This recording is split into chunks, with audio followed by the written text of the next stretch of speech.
sebagai wujud atau bentuk bahwa orang itu orang yang baik, ya, orang yang baik. Itu dia biasanya orang yang gampang untuk memberikan hartanya. Maka zakat disebut dengan zakat, ya. Zakat disebut dengan sedekah. Ini ada filosofinya. Zakat disebut dengan zakat ketika Al-Quran menyebut wa'atuz zakah disebut dengan zakat karena zakat ini punya fungsi, ya, membuat harta itu barokah. Dan hanya orang yang percaya kepada Allah yang kemudian mau zakat, mau mengembangkan barokahnya. Sebab secara fisiknya harta ketika dizakati ya kurang. Kalau saya panen 10 ton, zakat saya kan 1 ton, kan 10%.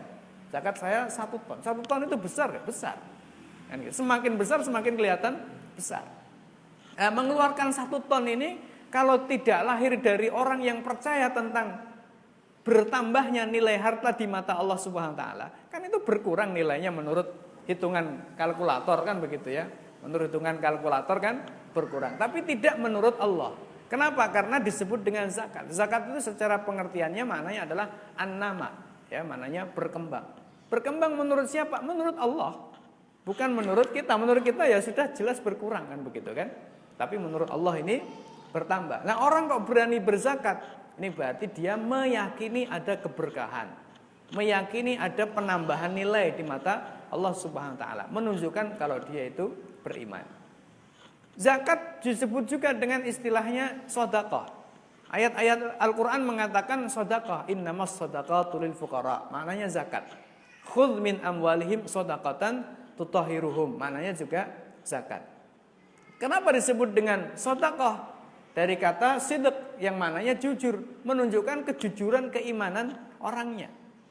Nah, ini filosofinya zakat. Maka ukuran kebaikan yang kedua adalah orang itu orang yang tidak eman, orang yang tidak berat mengeluarkan hartanya untuk infak di jalan Allah, di dalam kebaikan, baik untuk membantu sesamanya, membantu keluarganya, membantu anak-anak miskin, orang-orang miskin, anak-anak yatim, ataupun kemudian di jalan-jalan kebaikan yang lain.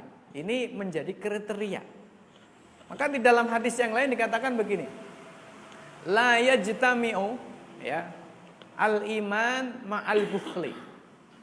Iman itu tidak bisa kumpul bersama dengan kebakhilan. Jadi kira-kira begitu ya. Kalau ada orang iman yang sesungguhnya, maka dia tidak bakhil. Sebab orang yang bakhil itu, kenapa dia sampai bakhil? Karena dia melihat bahwa dengan harta hidupnya akan nyaman. Dia bergantung kepada harta.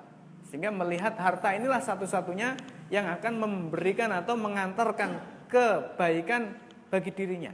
Padahal orang yang beriman tidak pernah bertumpu kepada harta, tidak pernah beriktimat bertumpu kepada harta, ya bertumpunya kepada Allah. Maka ketika orang itu beriman kepada Allah, Allah perintahkan zakat, Allah perintahkan sedekah, dia lakukan. Karena perintahnya bertumpunya kepada Allah Subhanahu wa taala, bukan kepada harta.